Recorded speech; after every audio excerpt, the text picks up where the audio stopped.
Yo, what's up, everybody? It's your boy, the RLC leader, JJ Stewart, and I'll be doing a short series of comic book story and reading a couple comic books, and I'll make a playlist for it. And this is going to be, I believe it's 6 parts. I think it's a 6-part series, but they come out, I think he said they come out like every 5 weeks. So I did part 2. This is part 1. And I'll upload part 1. Well, I'll set it for this Sunday. So y'all get it this Sunday. Then I'll give y'all episode 2 that I already recorded next week. Or the week after. When I come back from my social media blackout. Because I'm going to see Spider-Man No Way Home. So I'll be gone for a whole week. Well, the 4 days. Because I'm going to see it Monday. So I'm gonna be off of social media for the four days. But I'm gonna have videos still upload for y'all. And this is gonna be DC's versus Vampire Comicstorian number 1, issue 1. I did issue 2, and this is issue 1. And as be said, I'll be seeing y'all. Let's get it. DC Universe. You have found yourself at the Comicstorian channel, where I take some of your favorite storylines within current and old comic books, and I break them down into a synopsis so that I can narratively read it back to you. It gives you some of the context from the current comic books, allowing you to go buy the current issue and get more information, or get the next issue and still understand what happened prior to that. On the DC horror landscape, we've done zombies, we've already done vampires, we've done futuristic robots, and we've done all kinds of crazy things.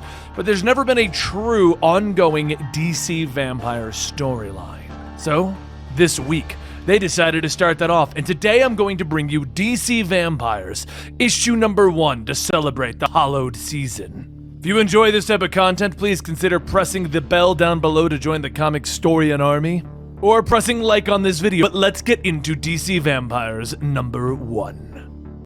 It was a bright and sunny day as a bandaged man walked towards the Hall of Justice. The man knew here would be dangerous, but he has nowhere else to go. The world needs their help. He has met 4. He hopes that they might remember him. His name is Andrew Bennett, and he comes now in this desperate hour. He was forced to run, to hide, to fight. But now he fears it is all coming to an end one way or another.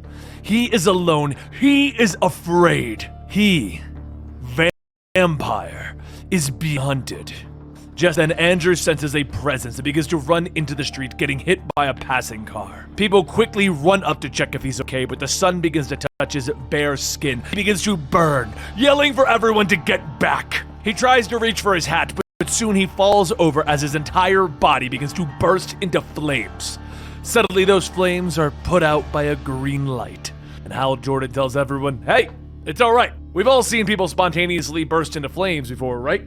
Just another day at the Hall of Justice." After getting Andrew inside and secure, Hal asks if he can hear him. How is he feeling? Andrew sits up yelling that he needs to speak with the Justice League. The fate of the world is at stake. Hal tells him, well, unfortunately, the rest of the Justice League is off planet. They'll be back in a day or 2. But what's going on, Andrew? Just then, Zan of the Wonder Twins walks in asking, "Alright, who is this guy?" Hal tells him to close the door, explaining that the man is a vampire.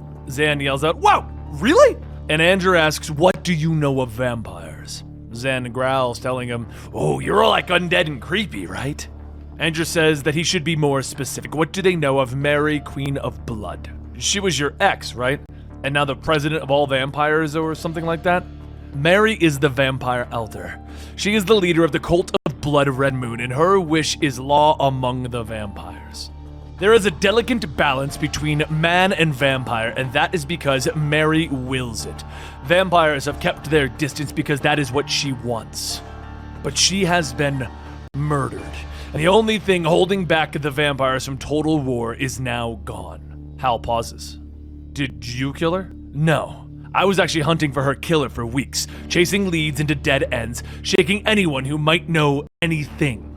And all of that led me to one place, the Legion of Doom. I snuck in to find out why she was killed, and it seems that whoever killed Mary also murdered the Legion of Doom. I knew by the way they're all murdered that it was vampires. Mary's death wasn't some random violent act to end a violent life. It was to start a revolution. It was a part of bigger plans. The vampires want to make human farms, slaughterhouses. There's lists of potential targets and allies. I realized that their goal is the genocide of the human race. As I realized all of this, I stumbled over Lex Luthor, and he wasn't dead. He was almost dead and put up a good fight, but in the end, he gave me a vial of his blood requesting to be killed before being turned into a vampire. One of the other vampires learned that Lex had managed to escape his cage, and the alarm was sounded and I ran. The Riddler stopped me asking why I was sneaking around. So I took the syringe and I used it to fight the Riddler off, and something in Lex's blood turned the Riddler to ash. Zan says that this all sounds important. I should go get the others. And Andrew pauses. Wait, the Justice League is here? A giant green hand then grabs Zan as Hal sighs. Oh, I wish you hadn't said that, kid. Andrew calls out Traitor as he finds himself confined, and Hal tells him, that's a funny word coming from you, sneaking in here to beg humans to stop our kind from taking what is rightfully ours. And no, I didn't betray anyone. I evolved. And Zan changes into a giant blender as Hal turns to Andrew. You did this! The rope holding Zan snaps and he falls, hitting the blades, screaming, turning the blender red. Hal takes a cup of blood. You know, I usually prefer fresh blood, but on special occasions, I don't mind smoothie. You want some? No?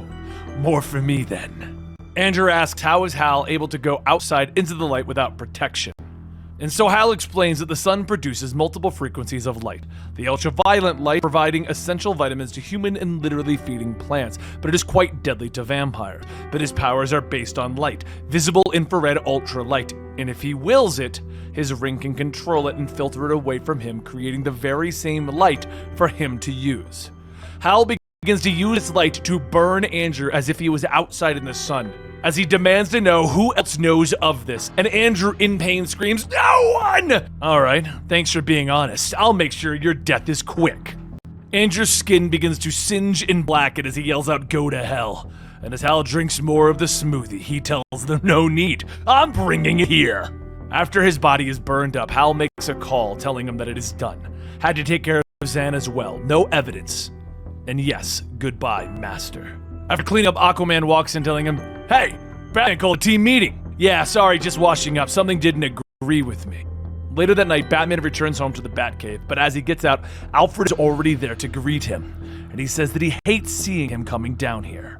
Alfred tells him that that may be true, but this is a bit more important. Someone came by to see him. He was bandaged head to toe and seemed rather nervous. Alfred hands Batman the letter, and as he reads it, he realizes that it's a letter from Andrew explaining what was happening. Alfred then holds up a syringe full of blood, stating that the man also wanted to state that Lex Luthor might have just saved the world. And there you have it, the first issue of DC Vampires. Now make sure you press that bell down below to join the Comicstorian army and know when the next episode of this is coming out, as we've got a lot of creepy videos coming out to cover the entire fall. I wanted to kick off with Halloween and then move forward into Christmas, where we'll maybe get cheerier. Creepy stuff. And if you do as well, make sure you press that subscribe button, hit that like button, join the Comicstorian army, and join us over at Patreon if you want to support a little bit further and have early access to a ton of videos that we produce and haven't put out yet. Thank you so much for your time, and I'll see you next time, right here at Comicstorian. All right. That was a great episode. I'm actually enjoying this DC versus vampires. As we see is how apparently, hopefully we get a backstory behind how he got turned. Well, I guess we will eventually down the line. We find out how Hal got turned into a vampire. But yeah, make sure I'll put it down in the description. Comicstorian's channel, his YouTube channel, or his social medias, so y'all can go to his channel.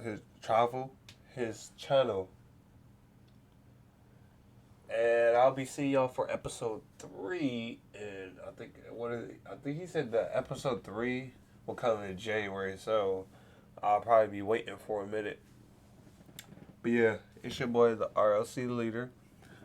I'll be seeing y'all. Make sure y'all zap that like button. Enjoy the Corps of Lanterns. Because all we doing is getting big. I'm flying out of here. Peace.